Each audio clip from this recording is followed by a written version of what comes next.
You being a manifestation coach, I would like to know, when did you come across the principles of law of attraction and started speaking about it? Actually I think जो पहली बार मुझे experience मिला manifestation का was around 16-17 years, जब मैं 16-17 साल की थी और मेरे हाथ में एक बुक आई थी, the game of life and how to play it, Florence Scovel Shinn की बुक थी। राइट एंड वहाँ पे मैंने पहली बार मेटाफिजिकल कॉन्सेप्ट्स के बारे में समझा कि Okay. जब आप अपने माइंड पर काम करते हैं तो क्या होता है। तो उस समय तो बहुत गुस्सा था, बहुत इन्फीरियरिटी कॉम्प्लेक्सेस थे, लेकिन बुक पढ़ने के बाद बहुत चेंजेस आए। जैसे कि मैं ज़्यादा कॉन्फिडेंट फील करने लगी Okay. और रिलेशनशिप्स में मुझे बेटर फील होने लगा। मुझे ऐसे लगा कि अभी मुझे वैल्यू मिल रही है। Okay. तो मुझे ये एहसास हुआ कि थोड़ा सा काम करने से इतना फ़ायदा हो गया है, हाँ। तो क्या कुछ नहीं हो सकता है। राइट तो राइट वहाँ से आई थिंक जर्नी की शुरुआत हुई, क्यूरोसिटी जागी इन Okay. चीज़ों एंड कॉन्सेप्ट्स के बारे में। वहाँ पे ऑफ कोर्स उन्होंने इस बुक में लॉ ऑफ अट्रैक्शन वर्ड नहीं मेंशन किया था, लेकिन एक्चुअली कॉन्सेप्ट वही था।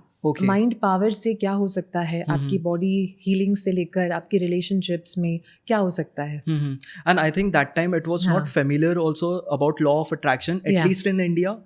That's right. इनफैक्ट ये जो हमारी इंडस्ट्री है, सेल्फ हेल्प की इंडस्ट्री, Yeah. लाइफ कोचिंग की इंडस्ट्री उस समय इतनी डेवलप्ड नहीं थी। इनफैक्ट हम हार्डली सुनते लाइफ कोचेस के बारे True, में, true. Mind power coaches Yeah. के बारे में, बट कुछ ऐसे बुक्स थे जिन्होंने एक्चुअली इस कॉन्सेप्ट को बड़े अच्छे से एक्सप्लेन किया था। इनफैक्ट हमारे शास्त्र भी तो अब यही कहते हैं कि आप अपने मन से कुछ भी कर सकते हैं।